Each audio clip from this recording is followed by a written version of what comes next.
This video is not for whales and dolphins. It's for you, because you are just like me. Average Gamer here, and today it's time to see what happens when you reach Internet level 50. I've heard some stuff about resources getting a little scarce, but I have loads of Denny's and stuff, so it'll be fine, right? Right? Now you might think that as a small business owner, Bell and Wise would have enough money on hand to cover their expenses, but you'd be wrong, especially when you hang out with girls like Nicole. Right, so we'll refer to this as the Denny problem, but really it's kind of just an overall resource problem. And to be clear, Hoyo did not design Zenless Zone Zero in a vacuum. They know that when their players get to the late stage of the game that they're in for a grind. It's the same in their other games. I think the grind though feels worse in Zenless Zone Zero as the levels are lower to max your characters currently, so it feels like you're making slower progress.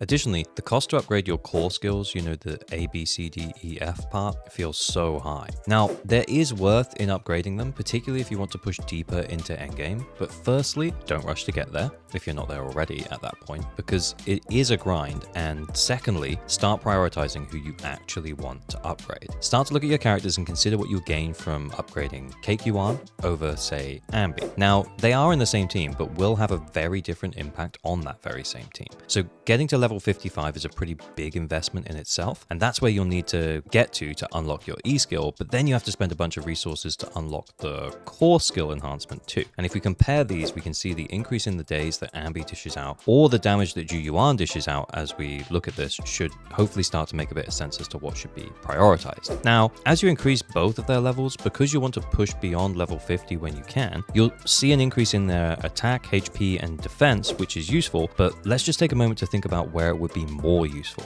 Now, as Juyuan is your attack agent and the damage dealt comes from her, it makes more sense to invest into her first. And this kind of goes the same for any DPS. If you have Ellen, you should invest into her first and then the supports. Same for Juyuan, same for Soldier 11, so on and so forth. Be smart with the resources that you get so you can make the most out of what you have now, and just prioritize the characters on the team with the best that deal the most damage. This means that you need to prioritize your best units and kind of just pour all of your resources into them. This is something that I started touching on in a prior video, but mostly I was talking about allocating your pools, and I explained how it's better to have more characters for more options. But now let's touch on it in a team building format, and it's referred to as either horizontal or vertical investment. But before we get into that, this is your reminder that you're probably not subscribed, so please consider doing so as it really helps to support small creators like me. Thank you so much for all the support I've received so far. I really appreciate it. With horizontal investment, you utilize your resources across your characters, spreading the resources evenly so that you can level up all of your characters. And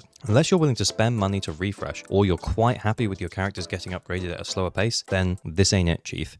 So on the other hand, if you invest vertically into just the two teams that you are building, starting with your primary team and then moving on to the secondary team, you should focus first on bringing all used characters up to level 50 and then look to upgrade the most impactful characters from there. So your DPS Juyuan or Ellen, absolutely, as we discussed before, you should take them to at least level 55 so you can unlock their E core skill. Then once your main damage dealers are 55 or beyond that, start looking at your other characters and decide who would provide the most value from being upgraded. And this is really pretty dependent on your team. For example, I think that I'm stunning at a pretty decent pace with Ambi right now, so I'm not too interested in bringing her beyond 50 right now. So therefore, I'd move on to Nicole if I wanted to improve my Juyuan team. However, Nicole's buff increases are actually pretty low, so I'd probably be best off investing my resources into my second team. Now, this isn't to say it'll be the same in all cases. For example, if you feel it's more important to stun faster on your Ambi, or you're having way below average disc drive luck and you don't have an impact disc for her, then yeah, it might make more sense to do your Ambi first. But hold your horses for just a second there, because if you're Internet level 50 and don't have an impact drive disc for your stunner, then you probably should prioritize that first and spend your battery charge on either farming for one, or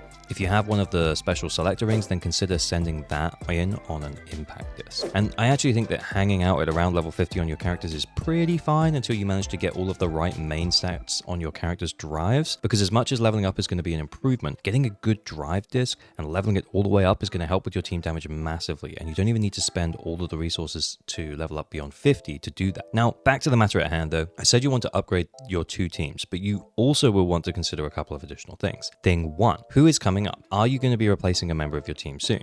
Maybe you're thinking that you're going to switch out your Ambi for Chingy, or maybe your Piper for Jane. If that's the case and you haven't yet fully leveled up those characters, then you should take a moment to consider whether you should invest in Ambi and Piper right now, particularly if they're going to be replaced soon. Thing to consider number 2 is you'll also likely want a few flex characters that fill a role that you currently don't have. So if you're looking at your current roster, if you're missing any types like electric or roles maybe, then consider maybe adding 1 or 2 characters that could fit in with your existing rosters, leveling them up enough to make them usable to work as a kind of type coverage unit to hop in and help out on Shiyu defense when there's like electric weakness, for example. And this may mean that you need to shift some drive discs and weapons around, but it'll be preferable to just getting stuck because your team isn't quite strong enough to brute force through. Let's also mention that if you get really stuck for resources, you can farm level upgrade materials and dennies from the HIA, but you also get upgrade materials and dennies from completing story and other quests within the game.